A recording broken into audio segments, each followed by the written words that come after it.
What's up, guys? It's NFL Week 2, and this is your Fanduel NFL Week 2 first look, where we're going to take a look at the salaries on Fanduel, the values. We're going to go through the players as well and kind of talk through what we look like, what we got a feel for in NFL Week 1. How much of Week 1 should we take seriously? How much should we throw away? But first, couple of notes, right? Last week I told you that you should be maxing out the Millie Maker, the $5 contest on FanDuel, because it was the freest contest I've literally ever seen in DFS. It was the greatest offer ever. They were going to pay you back every single lineup that didn't finish in the money in the form of a credit. I almost didn't believe it. All right, I emailed FanDuel support, make sure. And that's what we told you. If you're a serious DFS player, you should be maxing out that contest if you have that kind of cash. Well, I'm just going to let you know the net result of it and how beautiful it translates to this week as well. So I maxed out that contest, of course, and it cost $750 to max out. I cashed for $600 of the $750. Then I got a little credit back from FanDuel for $480. It's like I cashed for $600, and then they credited me back $480. So even though I technically lost money on my entries, I started with $750, and I walked away with $1,060 on a losing entry. $750, $1,060. That's the end result. And here's another great thing. So you have to spend the credit back that they gave you within 7 days. Okay, so that's, $500 I got to roll into games this week. Fine, I already rolled most of it out on Monday Night Football anyway. But if you hadn't, they have those kind of contests again this week. There are 2 guaranteed overlay contests. One is probably going to be out of the budget for most people. This $250 entry, $2.25 million Millie Maker, $1 million to first. Awesome, right? Let's go for $1 million. And this one has guaranteed overlay. So the way this one works is they are paying out $2.25 million, but as you could see, 250 times 8.6, that is not 2.2 million. So that is, let's call it 250. It's like 230, 225. So basically, they are paying out the entire amount of money that they're collecting. There's no vig on this contest. So they added effectively $220,000 to the standard player pool for this contest. Really, really good deal. Normally, you're not gonna. Normally, you pay a vig, so not bad. An even better contest though is the $4 snap this week that they put out. It's a 20 max, $80 to max it out. But that one they added. They not only didn't do a vig, they also added 10% cash to that player pool. So that one is best. It's paying out the top 50%. I've already maxed it out, but they gave you a promotional. It's not as great as week 1. I would have liked a 150 max contest like that, but we got a 20 maxer. And then if you're willing to put up a $250 entry, fine. If not, just remember to play through all of the bonus funds this week. Okay. We had a big week in week 1. Obviously, I told everybody to max out this contest, and big congratulations to the Styles Man, DFS Army subscriber extraordinaire, been with us forever, taking down 3rd place in that contest. I would have loved to see a 1st place DFS Army with that $1 million. We're going to get him close, no cigar. And Styles Man did a great job here of really one-offing this one. Very impressive, right? Did not just put a couple of entries in here. So that's very, very impressive to get all the way up there. Congrats to the Styles Man 50K winner. Let's go. Of course, NFL Week 1 was a spectacular week for DFS Army. We had Rotom Wash on DraftKings take down the Millie Maker. I love hearing it. It was a life changer for him. Sent a beautiful note thanking us for everything. He used the domination station to take this thing down. Beautiful. Another member I want to call out, Screaming Golfer. This is one of the most impressive domination station optimizer runs maybe I've ever seen. Ends up winning $70,000 in the Millie Maker. Of course, Rotom Wash takes first, but another DFS Army member, and we're all over the leaderboard. The cores were rocking. The domination station was rocking in week 1. We're going to keep it going, but I told you guys this was going to happen this year. Our projections are above other sites. They are more accurate. Our optimizer continues to produce massive winners day to day, month to month, year to year. They said it couldn't happen anymore. Oh, you need this, that, contest simulation. No, you don't. Domination Station continues to deliver for our members. So big congrats as well to Screaming Golfer and all of the other big winners from NFL Week 1. We're going to keep it going here. All right, let's talk through NFL Week 2, salaries, positions, everything. But of course, we got to start with the game tiles and kind of looking for which games to target in DFS for this week. Let's keep it going, right? And I've got a lot of insight on these players. And of course, what we should and shouldn't ignore from week 1. And that's going to be very, very important. A lot of teams are out of sync. Does it mean they stink? They're no good? Cool your jets, right? Not sure. Okay, let's get started here. We got the Giants at the Cowboys, and this is redemption season for the Cowboys. Bounce back spot against the Giants. Cowboys at home looked terrible in week 1. Dak didn't look bad. He just, it just didn't come together. The drop passes by CeeDee Lamb late in the game. Not to say that's a real excuse, but it kind of looked like the Cowboys sometimes look. Sometimes they just suck, right? Especially against good defenses. I'm not sure the Giants have a great defense here. Cowboy 25.25 point team total is enough to pay attention to in week 1. I'll be interested in them. San Francisco at the Saints. The Saints, you know what? I'm going to give credit to the Rattlesnake. Did not look as bad as I thought he was going to look. Looks kind of acceptable out there. We'll look at his game lines when we go through the QB position. San Francisco may be without Brock Purdy, so we got to pay attention to San Francisco. They're definitely going to be without Jawan Jennings and George Kittle, so they lose a lot of players. Even without Brock Purdy, I think Christian McCaffrey is going to be a massive part of this game. He was already a massive part. We'll take a look at his game logs last week, but we're going to pay attention to him. Patriots at the Dolphins. Dolphins looked like complete ass last week. And to me, the Dolphins are a bit of a dumpster fire. I kind of believe the suckiness of them. Some of these other teams that were out of sync, I want to give them some time. But the Dolphins, I think there's maybe a little something more to it with them. So I'm a little nervous about the Dolphins. I don't mind a little Patriots offense action in this game. And on the Dolphins side, probably, I think Jalen Waddle might have got hurt. Tyreek Hill just doesn't give a fuck anymore. So that one should be interesting. Bills at the Jets, 26-point team total for the Bills. What more can you say? Josh Allen's awesome. Bills look really good. We have to start taking Keon Coleman seriously as a wide receiver on the Bills as a WR1. So he's very, very cheap here on Fanduel and one of the salary savers I'm going to be looking at this week. Rams at the Titans. I'm going to continue to target the Titans and their rookie quarterback with opposing defenses. Rams look fine. Puka looked amazing last week, as we knew he would. So, yeah, I think the Rams keep rolling, but 23.75 point team total, not that great. Steelers, Seahawks, this one is gross, 40-point total. Ravens here for a beating at home against the hapless Browns. 28-point team total. Lots of Derrick Henry here. Lots of just scoring from the Ravens. I don't see a competitive game. Usually in non-competitive games, those are the spots where Lamar Jackson is a little more dangerous to play. So play him at your own will, at your own risk. But this is the highest team total on the slate.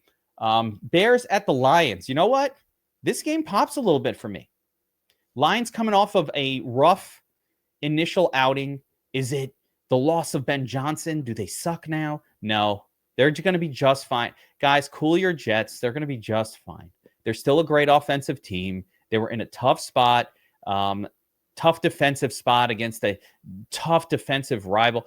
The Bears are not that. The Bears are going to make mistakes on offense. They're going to put your opposing offense in positions to score more frequently. I think this is a really interesting game, and it could pop on both sides. 47.5 pointer. I'm interested in both. And Caleb did not look bad as far as a fantasy producer goes last week. Didn't mind it. And I'm going to tell you something, guys, all season long. This Bears team is not necessarily a team that's going to threaten that intensely with their running game, which means their touchdowns are going to come on the arm of Caleb more often than not. So I'm going to like this Bears offense a little bit more, I think, this year. At least after week 1, my sense is I'm going to like them a little bit more than maybe I felt like last year, even if they're not winning, as sort of this scrappy, come from behind type situation. I really like the way that Caleb was scrambling and just moving quickly and sensing the pass rush in week 1. And if he can keep doing that, I think he's going to be a good fantasy producer for us. Flip side on this, all of the Lions weapons back in play. No overreaction. Forget what happened week 1. That's all we can say. Forget it. Wipe it out. Amon-Ra. If we get a discount on these guys, great. Jaguars at the Bengals. This one carries a 49.5 point team total or game total, with the Bengals at 26.5. So that's about the second highest team total on the slate. Again, Jaguars at 23. So both of these offenses looked out of sync in week one. And again, we just got to throw that out. Bengals are going to sync up and look great at times this year. Is it coming here? I think so. I absolutely am obsessed with Chase Brown this week. He's going right back to being core. He got everything that we needed last week except for the touchdown. We're going right back to him. Still underpriced. Thank you very much. Flip side of this game, Travis Etienne rips down the starting RB role to the point where the Jaguars literally just traded Tank Bigsby away, and they're like, nope, we're good, right? So this is a game that's interesting. I do think the Jaguars' suckiness might be more long-term. Just Trevor Lawrence might just not be good. So the Jaguars, the book is not written yet, but there is a version of how life plays out where just Trevor Lawrence is just not that good, and it's not going to change. Last week, T-Law chalk was crazy. We told you that's nuts. If you watched Tournament Tactics last week, we said, why is this guy?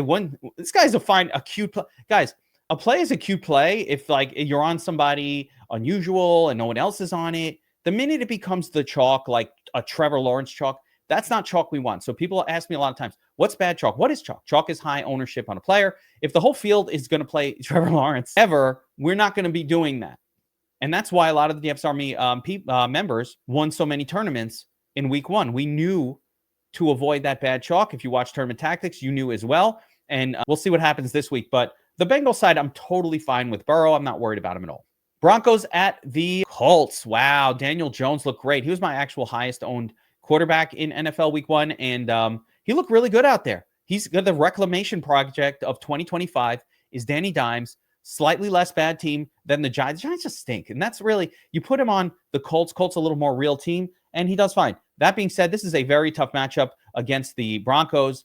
And I'm less excited about this 42-point total, in fairness. Here we go. Panthers at the Cardinals. Cardinals have a nice little team total here. Panthers did not look very good week one. Bryce Young regressing. We'll see. We'll talk about him. And not looking great at all. So I don't have a lot of high hopes for them on the road here. But again, could have been just week one out of sync, all that stuff. So will Bryce Young recover and kind of show late season form from 2024? Or is he going to continue to show early season form from 2024 when he got benched and we all thought he was done with his career? Could go either way. Cardinals side, I just never play too much from the Cardinals. They're going to score a bunch here. I'm sure, the tight end is good. Marvin Harrison did okay. Connor, I want to see the splits between Connor and Benson. Have not seen the numbers yet. I'm kind of curious how they played their running back position. That's kind of the biggest mystery for me on that team. And finally, the Eagles at the Chiefs. This one can go either way. High total game, 47 points. Super close. Super close. Both teams, though, very good offense and very good defense. So I could see this game going a lot of different ways. I could also see it starting one way and flipping completely by the second half. Like starting slow, both teams playing good defense, a little tense, a little Super Bowl type rematch situation going on here. And a little tension. And then in the second half, teams kind of loosen up. We did not see the best of Jalen Hurts week one. I mean, he looked fine. He looked good, but he wasn't throwing a whole lot, mostly running the football, running it in. The wide receivers on the Eagles did not do very well. I still, I'm neutral on those guys. Never real big fan of the passing attack of the Eagles just because it's so low volume. Reminds me of the passing attack of the Ravens, which sometimes pops, but other times just stinks. It's like very up and down, very GPP only, really. And then on the KC side, they lose Xavier Worthy for a few weeks in week one. So now we've got basically Hollywood Brown out there as the prime target, the WR1. I'm very interested in Hollywood Brown. Eagles are a tougher team to run on. You're going to have to throw on them. So Hollywood Brown's going to be a big part of this game. Maybe Juju Smith-Schuster. I'm not sure if I could trust Travis Kelce, but the offense of the Chiefs, the passing offense, is it's getting very tight. There's not that many names, and so I think Hollywood Brown is in for a 12-target game. I like that. All right, let's scroll down and start. We'll bring up the FanDuel player pool, and we'll start going player by build an all-value lineup to show here. The top values is what I'm going to do, are my favorite sort of points per dollar plays at each position group, which you can, of course, then take and build off of as a somewhat of a core and take and build off of that and kind of get a sense of what's going on this week on FanDuel. So let's start right at the top here. Looking at the quarterback position, obviously Josh Allen was a beast last week, just huge. 394 passing yards, couple rushing. He's so good. And you could always go right back to him in this Jets game. If the Jets can be competitive at all, I think Josh Allen can pop again. He's just the man, right? So very excited to play for Josh Allen. At 8,800, though, he is obviously the most expensive QB on the slate. Lamar Jackson as well. Big team total for the Ravens. Monster score last week. A lot with the legs. But you know what? He doesn't want to run that much. And I'm going to say this. This Cleveland game does not project as very competitive. So I'm definitely going to lean Josh Allen above Lamar just for the competitive nature of the game compared to one of these games where this could even be just a Derrick Henry takeover or even more intensely a Derrick Henry / Justice Hill. Like they're already playing the backup running back situation. So a little bit of, I'm going to just call it non-competitive game risk there. Jalen Hurts in this KC game, very much in play as well. Naked, stacked with one. Definitely in play for me. This game, I said it has a chance to be a tight scoring game. There's also a version of it playing out where there's a lot of offense that's going on. Both teams can score really quickly when they need to. So this type of game can go either way, and you have to have exposure to it. It'll be interesting to see what the ownerships are. Joe Burrow, sort of redemption season after week 1. Joe slow roll. By the way, we already knew that Joe Burrow starts slow. His name is Joe Slowro. We've been calling, he's got a nickname about it. So how many weeks does it take until Joe Burrow gets his shit together? We'll find out. This is a really good matchup at home against the Jaguars. I think he can get right back to his old self right here this week. So certainly going to have some Burrow stacks. Here's Mahomes as well. Again, Mahomes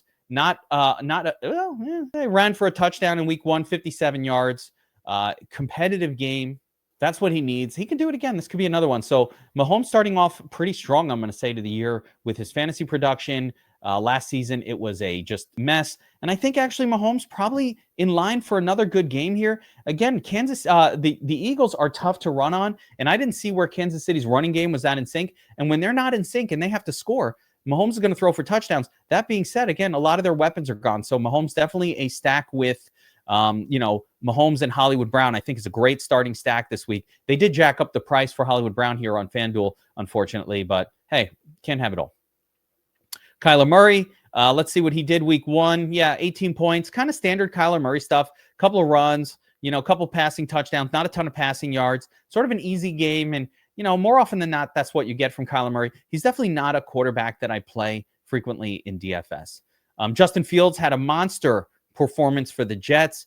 I think we're going to see a lot of that from Justin Fields this year. I don't even mind him here against Buffalo at home. I do not mind it at all. Jay Fiddlesticks looking good for the Jets out there. Fields stacked with Garrett Wilson. We already talked about it. He's the only game in town. I told you to play that last week. If you did, you probably were in the. That's who Rotom Wash played in that tournament-winning lineup. Justin Fields. Again, you see all the names we talked about last week: Igbuga, Pearsall, Achan, Bijan, and Jackson Smith and Jigba. I literally called out this entire lineup on my core plays video last week. So, pay attention. But Justin Fields back in play again here for NFL week 2, even as an underdog at home against the pretty good defense of the Bills. Jared Goff, bounce back spot at home against Chicago. Goff was brutal in terms of his fantasy production week 1, but he was out there doing his thing. Listen, there's going to be a narrative going around that, he lost Ben Johnson. He lost the offensive coordinator, Ben Johnson. He's no good anymore. Nope. He's going to be just fine. The teams don't fall apart like that. Just had a rough week 1. Throw it out. Teams are out of sync. These are timing-based teams out of sync. I'll go right back to Jared Goff this week. Now, the guy I'm not going to is Aaron Rodgers. I'm not chasing this score from week 1. He had his best performance in years. We'll never see it again. I'm not touching Aaron Rodgers. I don't give a fuck, right? Dak Prescott, though, again, we talked about him a little bit at the Giants. I like it. I like the way a build looks with Dak Prescott at the helm this week. I think he's going to be super low owned. No one wants to go back to that. I love chasing that stud after a dud game. So Dak will definitely be, I actually considered him for that $250 lineup. I think it's going to be super low owned. And, a Dak to CeeDee Lamb stack, you can actually double stack him against the Giants. throw in some. And if the Giants can make a game of it, oh man, right? And I think they might be able to. Speaking of the Giants, right? The Jackson Dart countdown has already begun. How long until they make the switch? I don't think it's going to be that long. I really don't. Danny Jones, again, we talked about him at home against Denver. Let's look what he did last week. Yep, 22 for 29, got the touchdown, ran for 2 touchdowns. That was a big part of his game. He's going to keep doing that. He's going to keep running for touchdowns. When this kid's healthy, new team, he's going to keep doing that. This is a tough matchup, but I don't even care. I think you can play a little bit of Danny Jones in your lineups. My biggest issue with my Jones lineups last week, they were heavily tilted towards Josh Downs, who did not come through. It was Mike Pittman that came through. So it'll be curious to see kind of how that all shapes up this year. Bo Nix, never understood why he was chalky week 1. Bo Nix is probably going to need competitive games in order for him to shine. That could happen here if the Colts get their stuff together, right? Could happen, but I probably would lean Daniel Jones in that, I don't know. I think it's okay here. Sam Darnold, nope. Trevor Lawrence, tough one, right? Not exciting. Matthew Stafford, not somebody I normally am going to play in DFS. But here, you know what? This is where we get to a little bit of an interesting zone. Caleb Williams, coming off of what was a good fantasy performance, even though the team lost. They go on the road in the Dome at Detroit. Detroit's going to score a lot. How good is that Detroit defense? I don't know. But as far as like cheapest viable QB options, and one that I'm somewhat excited about, I really like Caleb. I can go right back to him in NFL week 2. As crazy as that sounds, after they fell apart, I don't care. I liked the moxie out of Caleb, and I especially liked this 58 rushing yards and a rushing touchdown.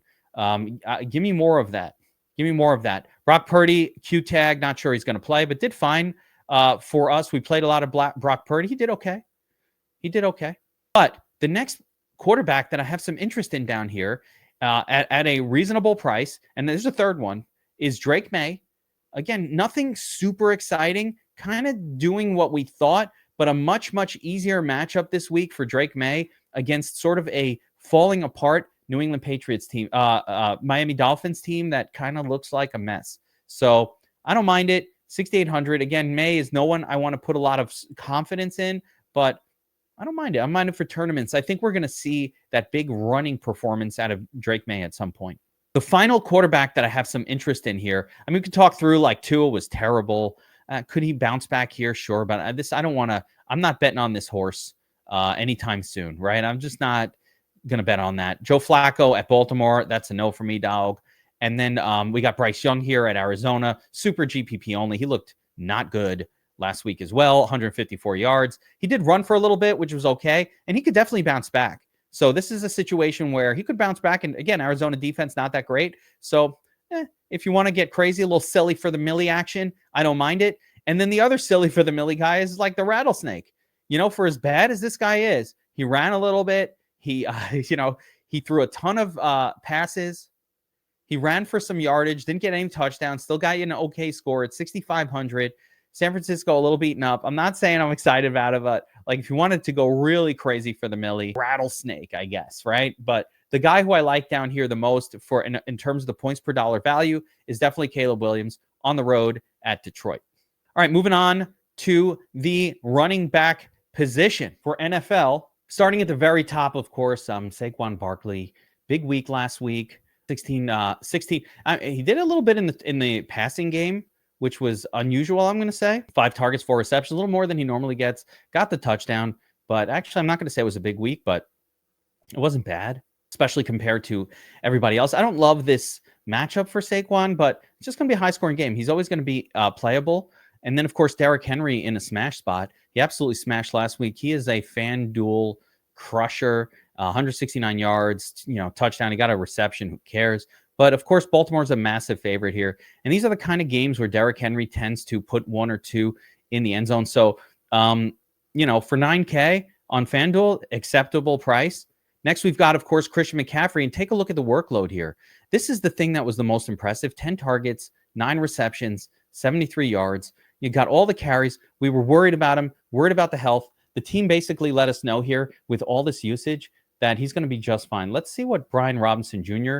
got. just in terms of usage to compare. And I thought I saw him getting a couple of carries. Yeah, he still got 9 carries. So they definitely worked in B-Rob a little bit. And by the way, on the negative side, look for them to do that more. It takes a minute to integrate a guy into the offense. So they probably felt like you would think the team feels like we should not throw 40, 30 touches on McCaffrey most weeks. So they will want to rest him. But that being said, with all the weapons hurting right now on the 49ers, I kind of think they're going to have to keep it going with a lot of usage for McCaffrey. So I like him as well. Jahmyr Gibbs coming off a dud, the old stud coming off a dud narrative, 10 points. Did what you want, 10 targets, 10 receptions. There was nothing wrong with Jahmyr Gibbs' usage week 1. It was elite. I will sign up. I will pay this price and sign up for 10 targets, 10 receptions, and 10 rushing attempts. I will sign up for that every single week. So look for Jahmyr Gibbs to bounce back in a strong way. Do not be scared off. Please do not read into week 1. Does not matter.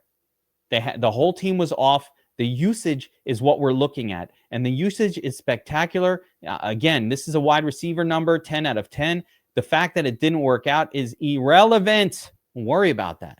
Kyren Williams. Let's look what Kyren Williams did last week. So 18 carries, a couple of targets. This is like Kyren. Let me just keep it real. Kyren does not really belong at 8K. He's gonna get most of the touches. They do not target him a whole lot.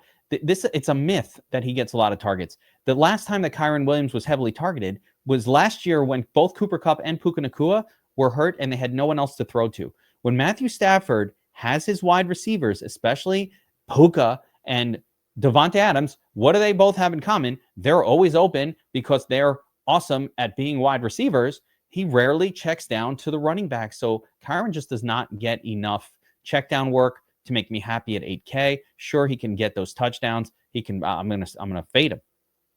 It's a good spot. Don't care. I won't have that. Not for 8K. We'll see how much he is on DraftKings. Jonathan Taylor, tough spot against Denver defense. Man, I can't believe he didn't score. I had a touchdown parlay going with 8 or 9 players, plus 4,000, plus 5,000 or something. I gave it out.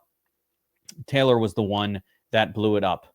Devon Achane comes through again. Look at these numbers, guys. Ends up with a 15, got the touchdown receiving, can get it done. I still like Achane this week. I don't mind him here either at home against the Patriots. I think it's fine. We can go right back to it. But again, that Miami team is just it's in implosion mode. So I'm concerned. All right, this is a big part of what I wanted to take a look at this week. The usage between Connor and now Connor was chalk last week, right? And chalk on the sports books. Highest team was favored heavily. All the reasons, good reasons. Got targeted 4 times, 12 carries, didn't do a whole lot. Team a little out of sync, fine, right? What I'm curious about is Trey Benson. I saw him out there rumbling, stumbling, and bumbling, and let's see what ended up happening. He gets 8 carries and a target, and Connor got 12 carries. What does this tell me? It tells me that what the team was saying in the preseason about wanting to work in Trey Benson, about making this more of a split, is kind of happening, and therefore Connor is too big of a risk at 7,700, in my humble opinion, to load up on. Connor is a guy I need getting all of the touches, right? I don't want a split back situation with James Conner. And where can we get all of the touches? Chase Brown, 21 carries, 3 targets, 2 receptions. Didn't get in the didn't get a big box score going. Did okay, 12.1. I'm going right back to it. I think he's one of the best values this week. 7,500 is fine. No worries there. Going right back to it. Breece Hall had a monster week last week. The Jets proved that Breece Hall is their top guy. All right? Whatever you thought, think no more. Breece Hall is their guy. Looks like he's going to be the man. Did not even need a touchdown in order to get you 18.5 fantasy points. Now, that being said, this is a tougher matchup. Jets are probably going to be, playing from behind against Buffalo for most of this game. So that's going to be more of a sort of GPP only type spot for me than anything else. I want favored running backs. Let me make that clear. I don't know how many times I've got to tell you all this and tell myself it. Running back spot, does better when the team is the favorite, right? So heavy underdog spot like the Jets here, all right, but like no, right? We're going to stick to, or we're going to try to go with favorites. That same reasoning is what kept us off of Alvin Kamara last week. I told you guys, this is bad chalk. He even gets the touchdown, but still massively disappoints with a 12-point score as chalk. Thank goodness we didn't play any of that in week 1. James Cook against the Jets, kind of interesting. Does not get a ton of volume, but seems to always be in the game at the sexy times. And I think the Jets might be a team that's more vulnerable to the run than the pass. So I think Cook is in line to have another nice game against the Jets here. Ownership's going to be interesting, but I'm interested in him. Travis Etienne takes down the roll to the point where the team's just like, Bigsby, you're out. Travis, good job. So anybody who believed in Travis in the preseason, and it certainly wasn't me. So mea culpa. Did not believe in him at all. Did not play any shares of Travis Etienne in week 1. Was not buying into it. I will take my L here. I'm not taking a full season L, but for the most part, Travis Etienne looks pretty good. Got all of the touches. Even on a losing Jacksonville team, he puts up a big score. And I actually think he's very much in play here at 6,700. Very playable. Hell yeah.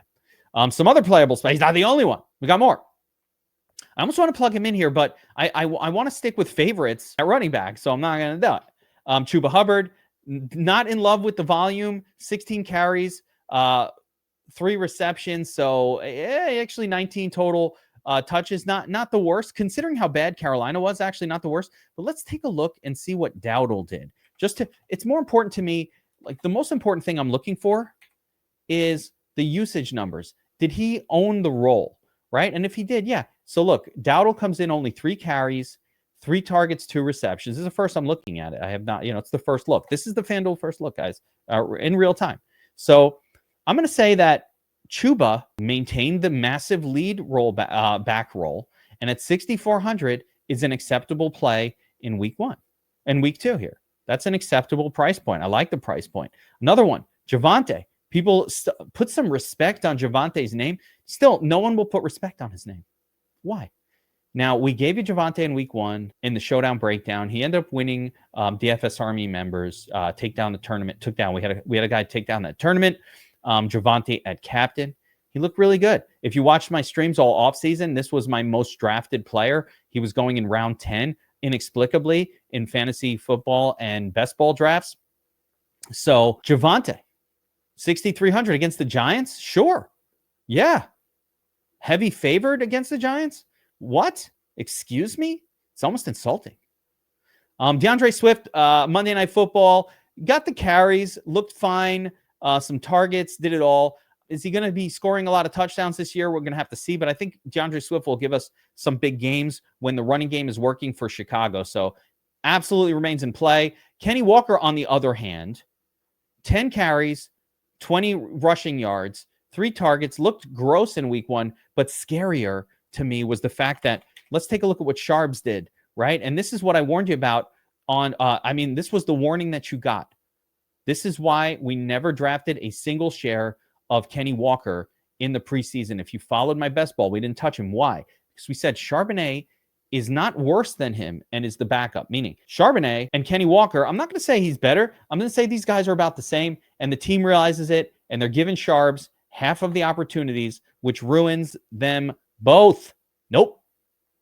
No, thank you. I'll take a pass. Nope. David Montgomery, let's say his usage number, 11 carries, 4 targets. So Monty got a lot of usage week 1 as well. And there it is, right? That's Jahmyr Gibbs, Monty. There's enough to go around a lot of the time here. Would it shock you if Montgomery put in 2 touchdowns in this game? It wouldn't blow my mind. It wouldn't be like, oh my gosh. So GPP only, but certainly Montgomery remains in the mix for Detroit. Tony Pollard got the starting nod for the Titans. Only 1 target last week, 18 carries, got all the work. Didn't look that good. He's going to be an underdog again. We didn't play Tony last week because he was an underdog. And, that situation hasn't changed. We're going to be playing favored running backs primarily and preferably all season long here. 11 carries, 2 targets for Jaylen Warren.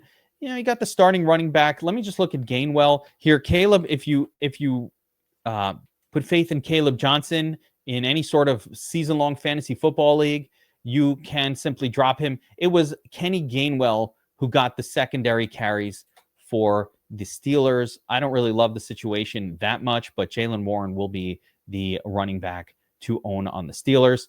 J.K. Dobbins, again, lead back role. This is actually playable this week. Look at all the volume. 16 carries, 2 targets last week compared to Harvey. Harvey had a big play, but Harvey, and I don't see the usage number. I don't have the snap percentages yet, but only 6 carries, had a big play. Fine. But what we learned is J.K. Dobbins is the starting running back for the Broncos right now.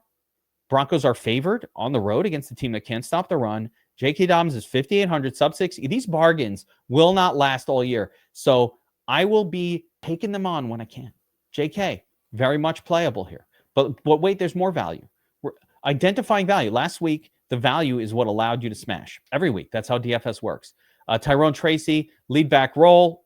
I feel like he'll have some big games. Probably not here. Isaiah Pacheco for 5,700 here. So really disappointing performance from Pacheco. I think that's enough to keep me off of him for the near term. I don't want nothing to do with that. We'll wait and see with him, right? Kareem Hunt, not touching it. Sharps, not touching that either. I don't want the halfback role. I need full. This is Fanduel. On Fanduel, we need our running backs to give us touchdowns. We need as much volume. The wide receivers are going to be less, let's call it, they're going to be less consistent. We need to have consistent running backs to anchor the team. I need touchdowns. So we're not going to get that out of these half-share guys. RJ Harvey, by the way, yeah, that's what I was just saying. Yeah, he barely touched the ball. I don't mind J.K. Dobbins. Continuing on, the next situation I kind of want to get a sense of was this situation in New England. Trevion Henderson, still dirt cheap. 5 carries, 6 targets. Concerning, right? Like, what's going on there? What did Ramondre do? 7 carries, 3 targets. So I want to see the snap counts, but it does still kind of seem like Trevion Henderson and Ramondre are in a split for the moment. I do think Trevion is going to take over. It could be like a Chase Brown thing where, somewhere mid-season, week 5, 6, at some point he's just going to take it over. He'll take the job from Ramondre. Could happen this week in a good situation for New England on the road as a favorite. So I'll play a little bit of Trevion Henderson for the price point. He gets 1 touchdown. That's all we're going to need to pay off. Remember, why do we like these cheaper players?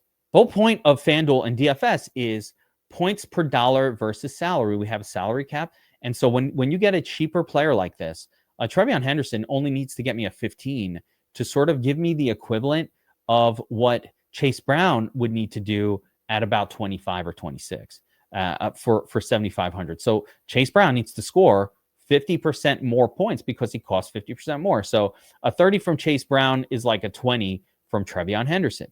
Trevion Henderson could get to 20, even, probably not, but he can certainly get to a high teens number just with 1 explosive play. All right, that's going to do it for the running back position. I'm going to leave this trio in here, and I'm going to call them the value running backs, although Trevion Henderson can go in here as well. He is a favorite, so we want to, again, focus on favored running backs in spots against bad defenses or where the team is heavily favored and they're going to get most of the touches. These are the values, but of course, we can pay up because of this value. All right, let's take a look at the wide receiver position for NFL Week 2. Starting at the top, Jamar Chase coming off a bit of a dud game, 5 targets, 2 receptions. That is a lineup ruiner. If you played him, doesn't matter. He's really somebody that should more be stacked with Burrow than anything else. Like if Jamar Chase is doing enough to pay off on 9K, Joe Burrow probably is doing enough to pay off on his elevated salary as well. Similar, CeeDee Lamb is the man. He dropped a couple of passes last week, but he was on his way to a slate breaker. I think we're going to see a lot of these types of performances from CeeDee Lamb this year. So I'm going to ignore the fact he dropped a couple of passes. Listen, the one was a drop. The other one was like a insane pass, but this guy is an awesome wide receiver. He's not going to drop him again. So go right back to CeeDee Lamb. If we have extra salary, like if I do a low cost running back strategy here on FanDuel, that's why I do it. So I can get the CeeDee Lambs or the Jamar Chases or the Pukas in our lineup. Puka Nacua, I was all over Puka last week, and he absolutely came through with the 21. Imagine if he scored a touchdown. The biggest problem with Puka is he doesn't score as many touchdowns as you'd like, but the guy gets there with PPR, even here on FanDuel at a half-point PPR. That's how good Puka is going to be in every healthy game with Matt Stafford. Expect no less here this week. Puka's the man. And he was part of that Millie Maker winning lineup that that Rotom Wash put in there as well. So good job there. I had him as a 4.5-star play. He was effectively one of my highest owned wide receivers outside of Pearsall and Ibuga, who we told you about all week last week. So hopefully we're going to figure out something like that again here this week. But Puka's in play. Amon-Ra in play as well.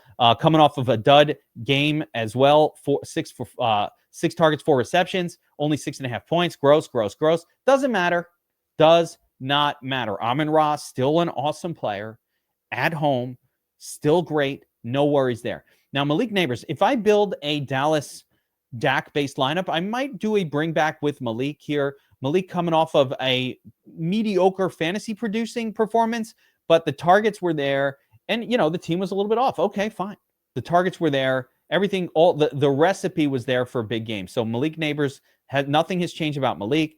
Brian Thomas Jr. also, I mean, scary stuff, how bad Trevor Lawrence looked. 7 targets, 1 reception. I'm probably more nervous about him. And just, is Trevor Lawrence bad? Like I said, for most of the bad performances for week 1, I'm going to chalk most of that up to week 1 jitters, team a little bit out of sync, and it still might take a couple of weeks for these teams to get back in sync.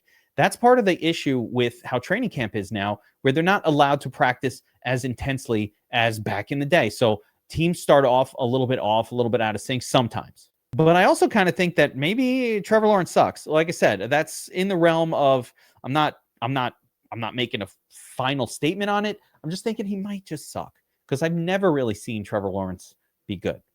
Kind of reminds me of Derek Carr a little bit. Like, how many years of suck do we have to endure before we accept, like, this guy's just not that good? All right. AJ Brown also, woof. I warned you. I literally have videos all throughout the offseason for fantasy football and for best ball where I said AJ Brown is the worst pick in round 2. Why? Not because he doesn't pop off for a 35-pointer every once in a while. He certainly does. He's part of an explosive offense, but he also gives you extreme duds that cause you to lose your week in fantasy football. They cause you to lose your money in DFS when it doesn't work. So AJ Brown for me is strictly a stack with Hurts guy, and even then, only going to be used on occasion. Very handle with care. Flip side, Jackson Smith and Jigba, even in a tough matchup against Pittsburgh this week, he's literally the only game in town for the Seahawks. He's getting all of the targets. I don't have the target percentage numbers. He's probably way up over 30%, 124 yards last week, gets you the big score, even without getting a touchdown. Go right back to it if you want. I'm not going to have too much exposure to that game, though. Garrett Wilson, same idea. Fields, Wilson, underdog, doesn't matter. Wilson is getting all of the targets. He's just the centerpiece of the offense. Jets are going to be throwing in this game. Yeah, go right back to Wilson. By the way, our Wilson play in week 1 was the nuts play.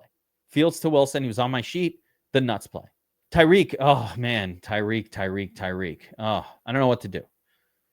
Looks like Jalen Waddle is hurt. Tyreek going to be the only game in town for the Miami passing attack. What do you do here? I can't cross him off the list. I can't cross him off the list.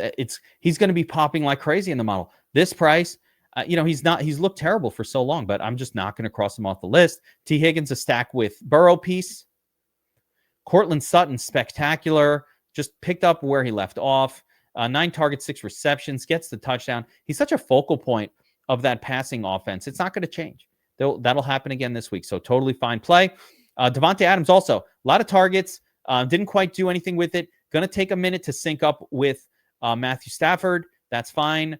I think we'll see big games for Devontae Adams this year. So give him some time. It's coming.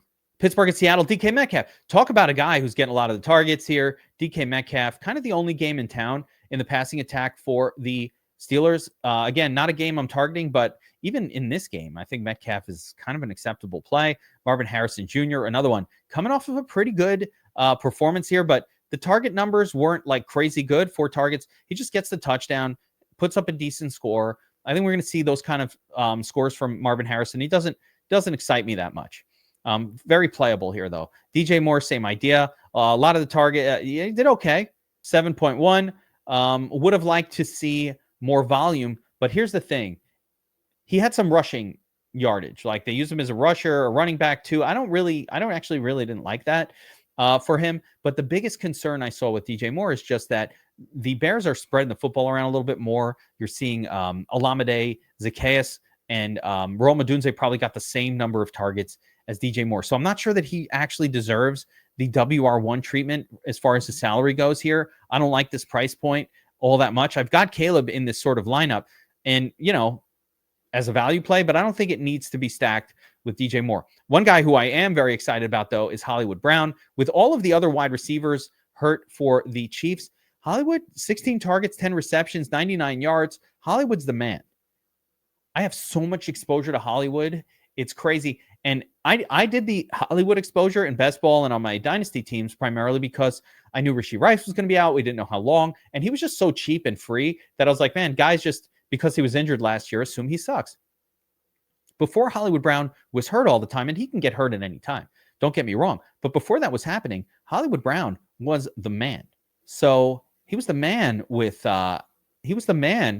Baltimore back in the day. People forget this was their WR1 and he was really good at it. So Hollywood Brown is a actual good wide receiver. He's had some injury issues, but I think he can shine in this role as the WR1 for KC. I really do. I think it's a perfectly acceptable play. I don't love the price point, 6,500. I feel like it's a little almost higher than I was hoping to see, but don't care. Again, look at these targets, 16 targets. People are going to skip right over him. I like the spot here for him. Devontae Smith, coming off a dud, gross, right? Only in a Hurts lineup. I mean, it's fine, but in a Hurts lineup only. Michael Pittman was the guy that kind of benefited from Daniel Jones's goodness last week. So will that continue? I don't know. Will it shift back to Downs or someone else? We'll see. Right. So I don't have a lot of confidence in that one. Zay Flowers had his monster game of the year last week, 9 targets, 7 receptions, went crazy. Could he do it again here? Less likely against a Cleveland team that's not going to be super competitive. Ricky Pearsall, though, he's going to make it in the all value team, right? He was in all of my stuff last week. He was the nuts play. 7 targets, only 4 receptions, but got there on volume, crossed 100 yards, ended up being great, helped people win the Millie last week, and all of the big wins from last week tended to have tons of Pearsall in them. So he was awesome last week, and hopefully we're going to get a little more of that goodness here as well. Very playable, very value playable at 6,200. But I want to keep going and kind of go through some of the rest of these wide receivers, see if we can find anybody even better. But I especially like Pearsall, again, with all the injuries to San Francisco and their passing attack. There's no Kittle. I kind of think he needs to be in there. Juwan Jennings is out. Kittle is out. I just don't know how they're not throwing to Pearsall. So we're going to plug him in as our second wide receiver in this one.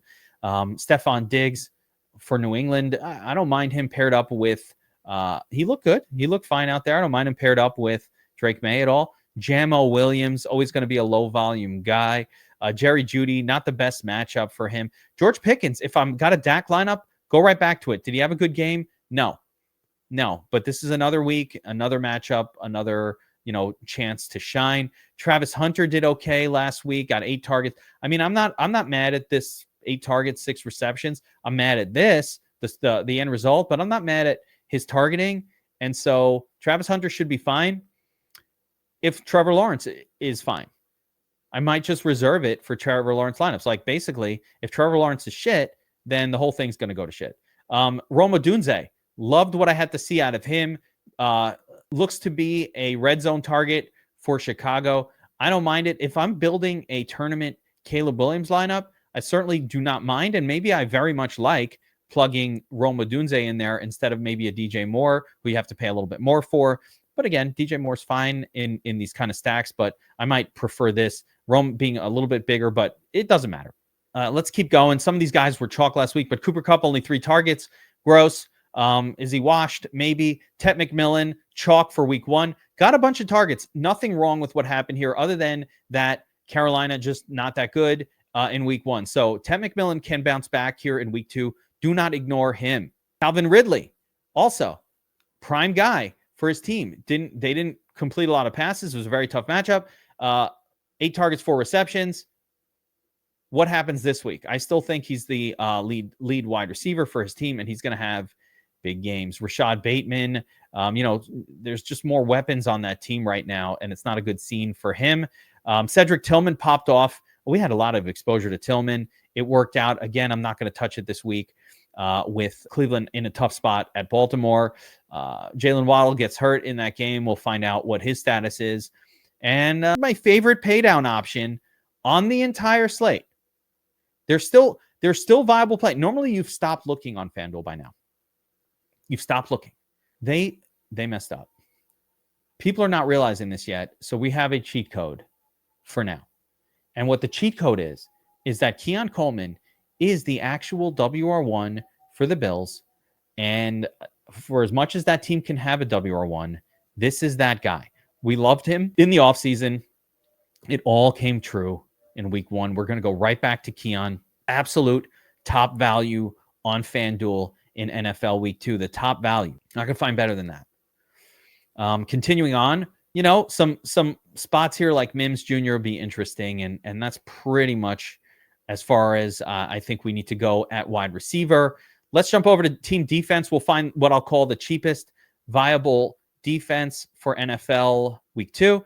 Panthers at Arizona, no. Saints at home, maybe if Mac Jones starts, maybe, right? Jets, no. Browns, no. Jaguars, no. Titans, no. Seattle, no.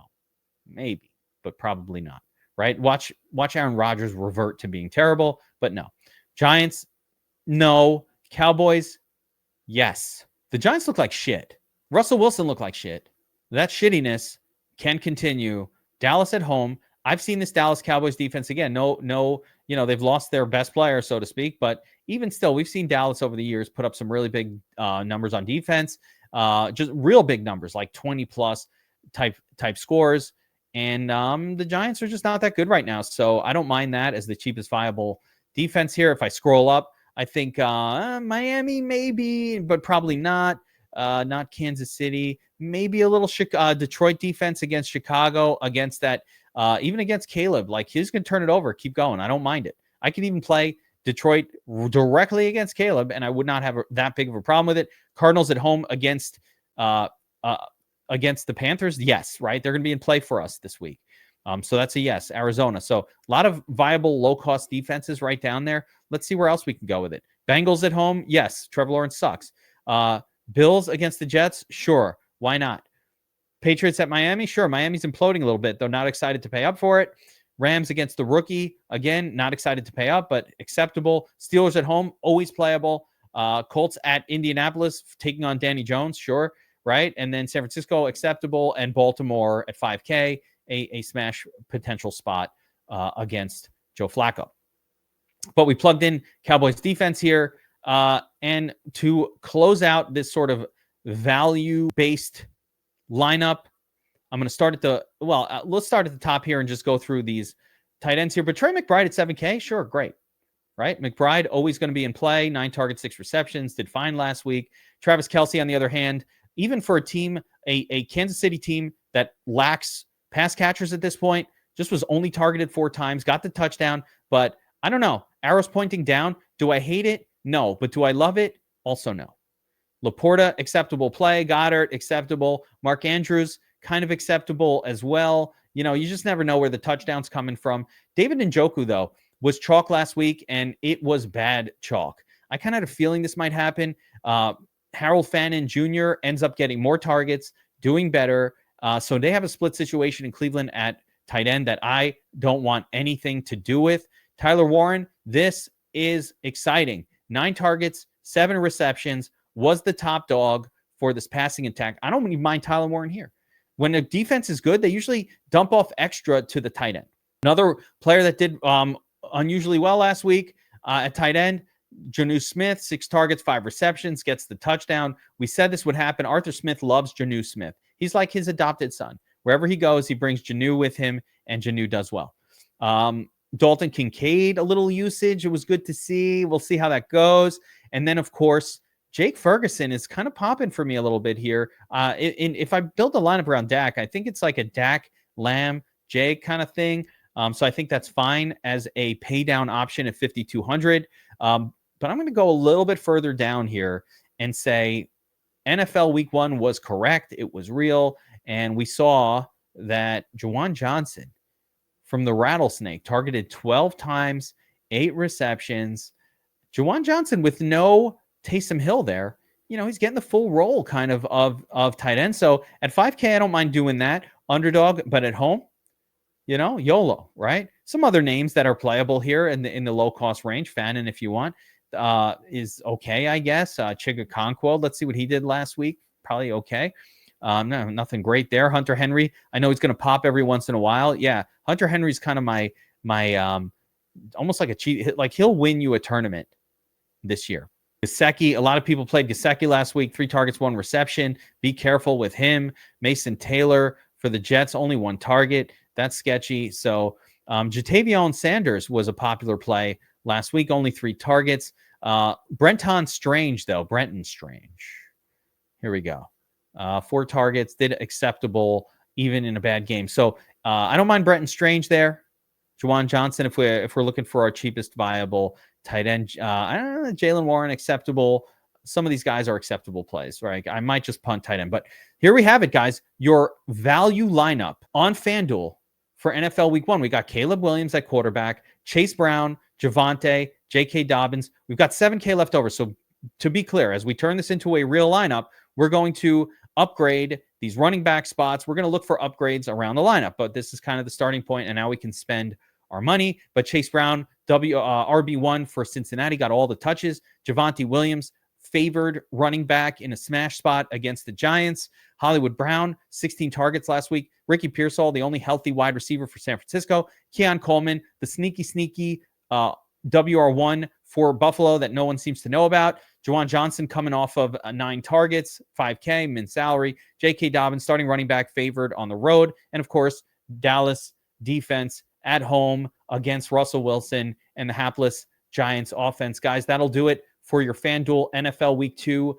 first look video. Guys, to celebrate the $1 million win by Rotom Wash and, of course, the 50K win by the Styles Man. If you're a DFS Army subscriber, we're doing a big free roll for everybody in the Discord. There's going to be swag bags, all kinds of prizes, a celebratory DFS Army free roll. So make sure to look for that, and links to that posted all throughout the DFS Army Discord channel for DFS Army subscribers. We're also running a special Week 2 promotion to celebrate the big Millie Maker win for Rotom Wash,